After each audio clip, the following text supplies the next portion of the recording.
আজি বিটিসি চুক্তিৰ ২৪ বাৰ্ষিকী ২০০৩ চনত প্ৰধানমন্ত্ৰী অটল বিহাৰী বাজপেয়ীৰ কাৰ্যকালত বিটিসি চুক্তি স্বাক্ষৰিত হৈছিলে।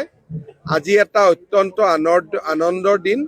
মই বিটিসিবাসীক এই ২৪তম চুক্তিৰ যি বাৰ্ষিকী উৎসৱ তাৰ বাবে মই ধন্যবাদ আৰু অভিনন্দন জ্ঞাপন কৰিছোঁ আৰু বিটিসিৰ সৰ্বাংগীন উন্নয়ন কামনা কৰিছোঁ।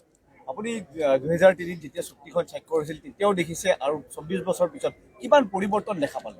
২০০৩ত যেতিয়া চুক্তি স্বাক্ষৰিত হৈছিল, প্ৰথম ৬ মাহখন চুক্তিৰ কাৰ্যকৰীকৰণৰ কাম হাতত লওঁতে বহুত মন্থৰ হৈছিল। তেতিয়া অসম চৰকাৰে মোক দায়িত্ব দিছিলে যে চুক্তিৰ কাৰ্যকৰীকৰণত মই ব্যক্তিগতভাৱে চোৱা চিতা কৰিব লাগে। সেই সময়ত মই কোকৰাঝাৰত প্ৰায় প্ৰতি ১৫ দিনৰ মূৰে মূৰে আহিছিলোঁ আৰু আমি ষ্টেট গভৰ্ণমেণ্টৰ ডিপাৰ্টমেণ্টসমূহ সম্পূৰ্ণৰূপে প্ৰথম যিদিনাখন ২০০৪ৰ ১০ ফেব্ৰুৱাৰীত চুক্তিৰ প্ৰথম দিৱস উদযাপন হৈছিল তাৰ আগতে আমি হস্তান্তৰ কৰিছিলোঁ। আজি বিটিসিত বহুত পৰিৱৰ্তন হ'ল।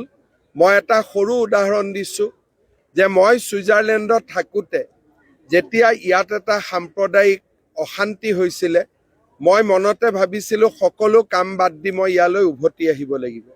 কিন্তু বিটিসিৰ ৰাইজে নিজেই নিজৰ সমস্যা নিজেই সমাধান কৰিলে, মোৰ অহাৰ প্ৰয়োজনো নহ'ল। তাৰমানে আজি বিটিসি চুক্তি স্বাক্ষৰৰ ২৪ বছৰ পিছত বিটিসিৰ ৰাইজৰ মাজত একতা, সম্প্ৰীতি আৰু শক্তি ইমানেই বাঢ়িছে যে ৰাজ্য চৰকাৰৰ সহায় নোহোৱাকৈও এতিয়া বিটিসিবাসীয়ে নিজৰ সমস্যা নিজে সমাধান কৰিব পাৰে। গতিকে মই অত্যন্ত আনন্দিত, মই গৰ্বিত। বিটিসিৰ ইলেকশ্যনৰ সময়ত যদিও বিজেপিয়ে বহুত ভাল ফল দেখুৱাব পৰা নাছিলে, মই বহুতবোৰ প্ৰতিশ্ৰুতি দিছিলোঁ। যদি প্ৰতিশ্ৰুতি দিছোঁ তাক পূৰণ কৰিব লাগিব।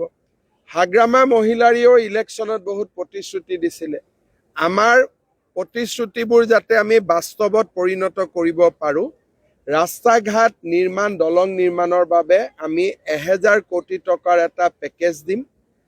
১৫,০০০ ল'ৰা ছোৱালীক আমি ২ লাখ টকাৰে আত্মসংস্থাপনৰ সুবিধা দিম।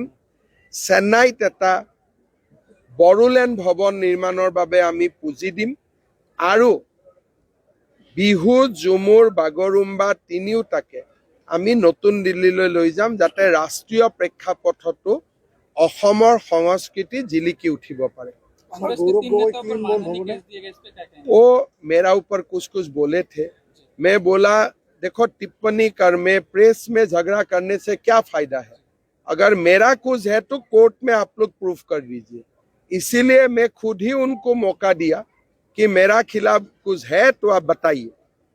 सर, अपनी किबाटा आसनी लॉन्च কৰিছে অৰুণোদয়কে আৰম্ভ কৰি বহুত আছে। সৰ্বশ্ৰেষ্ঠ আঁচনি কোনখন বুলি ভাবে? মই ভাবোঁ যে মহিলা উদ্যমিতা আঁচনিখন যদি আমি সফল হ'ব পাৰোঁ আৰু আমাৰ মহিলাসকলে যদি নিজৰ ভৰিত নিজে থিয় দিব পাৰে, এই আঁচনিখনে অসমৰ গ্ৰাম্য অৰ্থনীতি সম্পূৰ্ণ পৰিৱৰ্তন কৰিব পাৰে। সেইকাৰণে আমি মহিলাসকলক ১০,০০০ টকা দিছোঁ, ২৫,০০০ আৰু দিম, ৫০,০০০ আৰু দিম। আৰু এই আঁচনিখন যদি ভাল কৰি কাৰ্যত পৰিণত হয়, অসমৰ গ্ৰাম্য অৰ্থনীতিলৈ ই বৈপ্লৱিক পৰিৱৰ্তন কঢ়িয়াই আনিব। এছআৰতো একো নাই, আই থিংক কালি পৰহি লিষ্ট ওলাই যাব। এছআৰ মানে কি? মৰা মানুহৰ নাম কটা, বিয়া হোৱা মানুহৰ নাম কটা, ইমানেই, আৰু নতুন মানুহৰ নাম সোমোৱা। মোৰ যিটো অসমৰ মানুহক মই যিটো কমিটমেণ্ট কৰিছিলোঁ, মোৰ কমিটমেণ্টটো মই ৰাখিলোঁ।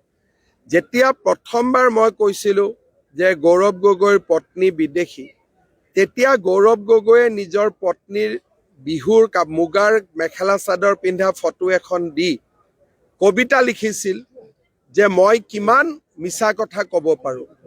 আজি মই অসমৰ ৰাইজৰ আগত প্ৰমাণ কৰি দিলোঁ যে ৰাজনীতিত হিমন্ত বিশ্ব শৰ্মাই এটা অসত্য কথা নকয়। তেওঁ যদি মোক চেলেঞ্জ নকৰিলেহেঁতেন অসত্য কথাৰে, মই হয়তো ইমান দূৰলৈ নোসোমালোহেঁতেন। বাকীখিনি এতিয়া কেন্দ্ৰীয় চৰকাৰৰ দায়িত্ব, বাকীখিনি কেন্দ্ৰীয় চৰকাৰে চাব। যোৱাকালি তেওঁ প্ৰেছ কনফাৰেন্সত যিবোৰ কথা ক'লে, যে ভিছা নোহোৱাকৈ তেওঁ ৰাৱালপিণ্ডিলৈকে গৈছিলে, পৰিস্থিতিটো তেওঁ নিজে আৰু অধিক বেয়া কৰি ল'লে। যিমান মই কৈছিলোঁ তাতকৈ তেওঁ নিজে বেয়া কৰি ল'লে। যেতিয়া নিজ মুখেদিয়ে তেওঁ কৈছে, তেওঁ নিজেই উত্তৰ দিয়ক, কেন্দ্ৰীয় চৰকাৰে যেতিয়া তেওঁক সোধা পোছা কৰিব। So have you any got communication from Home We Ministry? we have not even written. I have not even signed the cabinet memorandum. Today evening I will do. Government doesn't move at that lightning speed. বিধানসভা নিৰ্বাচন seat sharing বিপিএফৰ দলৰ আমিতো BPF-ৰ লগত মিত্ৰতাৰ কথা বতৰা পাতিছোঁ, কিন্তু মই এইটোও কৈছোঁ যে সকলোৱে মিলি ইলেকশ্যন খেলিব পাৰোঁ নেকি। হাগ্ৰামা মহিলাৰী যেতিয়া এতিয়া BTC-ৰ নেতা, চেষ্টা কৰক। নোৱাৰিলে ইলেকশ্যন হ'ব, মিলা মিছাকৈ চবেই খেলি থাকিব আৰু নিজৰ চিম্বলতে খেলক, বেলেগৰ চিম্বলতে খেলক, কাজিয়া পেচাল নোহোৱাকৈ মিলা মিছাকৈ ইলেকশ্যন খেলিলে হ'ল।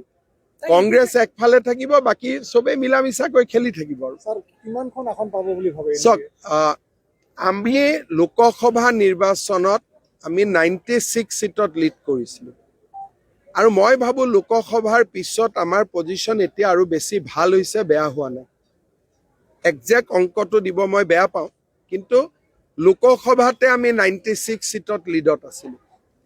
হ'ব, স্যাৰ জুবিন ক্ষেত্ৰক লৈ বহুত আজি ধুনীয়া চাফা কৰি আছে। কাৰণ আগতে মই সোমাব ভয় লাগে, মই সোমাম আকৌ ক'ব যে মই কিয় সোমালো। যিহেতু এতিয়া পৰিয়ালে অনুৰোধ কৰিলে, গতিকে লগে লগে ৰাতিয়ে কাম কৰি দিছোঁ। কিন্তু তাৰ আগলৈকে মই যদি কিবা কওঁ আকৌ মোৰ ওপৰতে জেং জেঙাই উঠে। সেইকাৰণে মই নিজে ইনিচিয়েটিভ লোৱা নাই, কিন্তু মোক যি কয় মই সেইটো কৰি দিওঁ। AICC leadership yet to comment regarding this Gaurav Gogoi.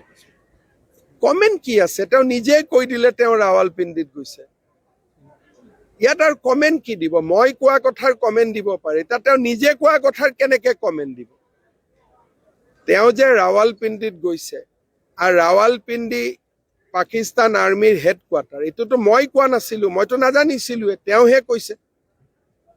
গতিকে তেওঁ কোৱা কথাৰ ওপৰতে আপুনি কি টিপ্পনী দিব? এইটো তেওঁৱে কৈছে, এইটো স্বীকাৰোক্তি টাইপ হৈ গ'ল। হ'ব।